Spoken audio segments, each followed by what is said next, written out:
पुण्यात्माओं, ये काल का जाल है। काल ये चाहता है कि ये नास्तिक हो जाएं, इनकी आस्था हट जाए भगवान से।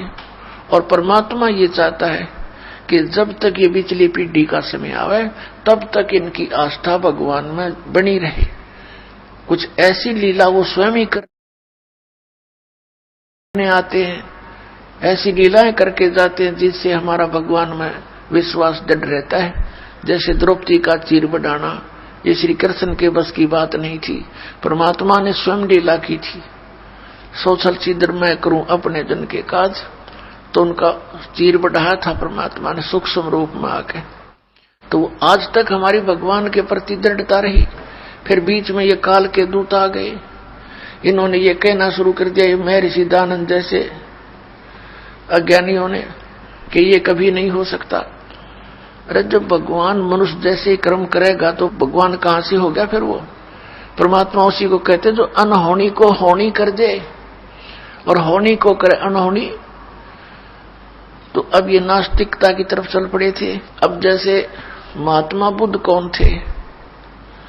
ये महापुरुष थे, पुण्यकर्मी प्राणी थे पिछले जन्मों के। ये स्वर्ग में से सीधे पृथ्वी पर जन्मे थे और राजा के घर जन्म हुआ। राज को भी त्याग दिया, क्योंकि जो सुख इन्होंने स्वर्ग में देखा था वो यहाँ के राज्य में नहीं होता। तो इसकी आत्मा तृप्त नहीं हुई इस सुख से, घर त्याग दिया भगवान प्राप्ति के लिए, पुनः उस स्थान की प्राप्ति के लिए। आगे कोई संत सा मिला नहीं जो मार्गदर्शन ठीक कर दे। इसने हठ योग किया, गया के अंदर वट वृक्ष के नीचे बैठकर साधना शुरू की। अब ये हठ योग के विषय में गीता के अध्याय नंबर 17 के श्लोक नंबर 6-7 में स्पष्ट किया है कि शास्त्र विधि को त्याग कर जो मनमाना घोर तप को तपते हैं, उनको राक्षस स्वभाव को जान, वो मुझे भी और अंतर शरीर के अंदर जितने बैठे हैं ये प्रधान, इनको भी क्रश करते हैं ये राक्षस स्वभाव के। तो कहने का भाव ये है कि मरने को हो गया महात्मा बुद्ध। एक माई ने उसके मुख का खीर लगा दी, सहज से धीरे धीरे चाटने लग गया। अगले दिन उसने अच्छी खीर खाई, धीरे धीरे फिर वो शरीर स्वस्थ हुआ, चार्ज हुआ उसका शरीर, अन्न के बिना वो कंडम हो गया था। फिर उसने अपना विधान बता दिया, अपना अनुभव कि starvation could not lead to salvation. भूखा मरने से आत्म कल्याण नहीं हो सकता। अब भूखा मरण की कही थी किसने? उसने कौन से शास्त्र में लिखा है कि भूखा मरण परमात्मा मिलेगा? आप पहले हठ योग करें, बकवाद करें, शास्त्र विधि त्याग कर साधनाएं करें, फिर उनसे कुछ मिलना ही नहीं, फिर अपने अनुभव बताने लग जाते हैं। श्रीमद् भगवद गीता अध्याय नंबर 6 के श्लोक नंबर 16 में कहा कि अर्जुन, ये योग अर्थात भक्ति न तो अधिक खाने वाले की और न बिल्कुल न खाने वाले की, ये अन्न त्याग दे निराहार रह करके व्रत रखते हैं, और ना गणित जागने वाले की और ना अधिक सोने वाले की कभी सफल नहीं होती, सफल नहीं होती। तो जो हमारे सदग्रंथ हमें गाइडलाइन कर रहे हैं, इनका इनको कख पता नहीं था।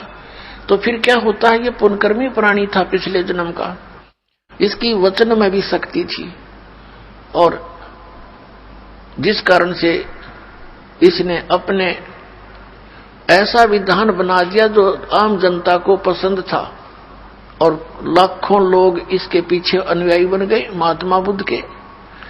और जो दीक्षा महात्मा बुद्ध देता था वो शास्त्र विधि त्याग का मनमाना आचरण था, जिस कारण से महात्मा बुद्ध के अनुयायियों को आध्यात्मिक लाभ कोई नहीं हुआ। कुछ वर्षों के बाद, क्योंकि पहले तो सभी भगवान को चाहने वाले व्यक्ति थे, धीरे धीरे नष्ट तीसरी, चौथी, पांचवी, छठी पीढ़ी में जाकर के पहले तो पुण्यकर्मी प्राणी थे उसके अनुयायी, उनको अपने आप पिछले संस्कारों से लाभ होता रहा। वो सोचते रहे कि जो हमारे गुरुजी ने हमें साधना बताई है इससे हमें लाभ हो रहा है। आगे चलकर उन्हीं साधना के करने वाली अगली पीढ़ियों को कोई लाभ नहीं हुआ, तो अंत में नास्तिक बन गए कि कुछ नहीं होता भगवान की भक्ति से, क्योंकि उनकी भक्ति ठीक नहीं था, होगा कैसे? जिस कारण से पूरा चीन जो विश्व की लगभग आधी आबादी बताते हैं, वो सारा नास्तिक हो गया, कम्युनिस्ट कहने लग गया अपने आप में, भगवान से दूर आदमी।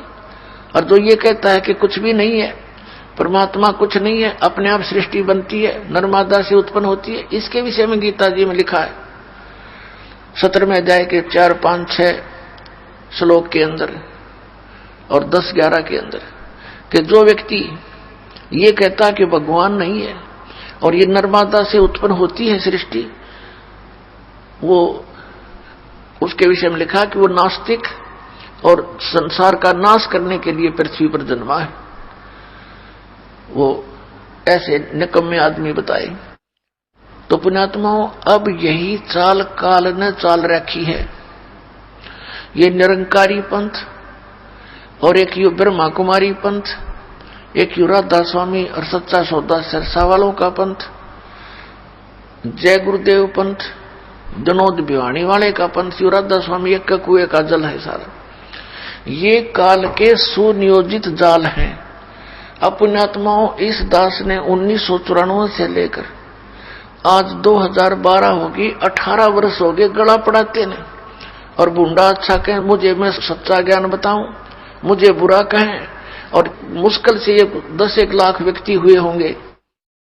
और वहां देखो भगवान करोड़ों की संख्या में, क्योंकि वहां तो काल का भाव है, कितने जाओ काल प्रेरित करके भेजता है ना, वहां ले लो नाम, वहां सब ठीक है। अब ये दास गांव गांव में सत्संग करने जाता था। अब सत्संग तो सुनते हमारा इस दास का, और सत्संग सुनने के बाद आत्मा बेचैन हो जाती है, तरफ उठती है भगवान के लिए। जब नाम की कहते कि दीक्षा ले लो, फिर क्या कहते ना, दीक्षा तो हम कहीं और से लेंगे, बड़े गुरुओं से। वो बड़े गुरु कौन? कि राधा स्वामी वाले, वहां लाखों व्यक्ति जाते हैं, आपके पास तो 50 व्यक्ति सत्संग सुनने आ रहे हैं। शुरू की बातें, मैं कहा भाई बड़ा काल ने बड़ा काम कराए। तो अब सत्संग सुने हमारा और नाम ले, वो सच्चा सौदाले का जाकर सरसा गया।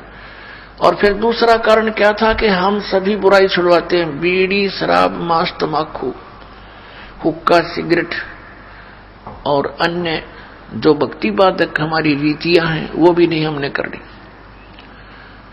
तो वो क्या कहते हैं, भाई बीड़ी तो नहीं छूटे।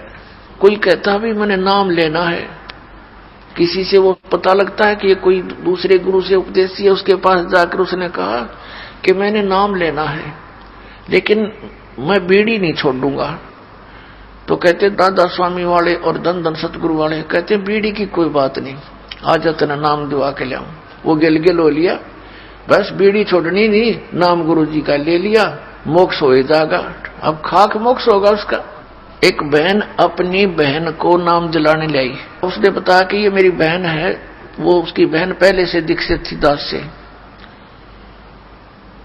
उसने जो हमारे से दीक्षित थी, भगवान कबीर साहब की शरण में थी, उसने बताया जी यह मेरी बहन है और 8-7 वर्ष से ये राधा स्वामी का नाम ले रही है और इसकी इतनी दुर्गति हो रही है, वे बुरा हाल हो गया इसके घर का, और मुश्किल से मना के लाई हूं। न्यो कहे गुरु ना बदला करते। और जो उसके आसपास की जो औरतें थी वो न्यो कहती थी गुरु तो ऐसा बदल लिया, ऐसा खसम बदल लिया। रख फूटे बाग थरे।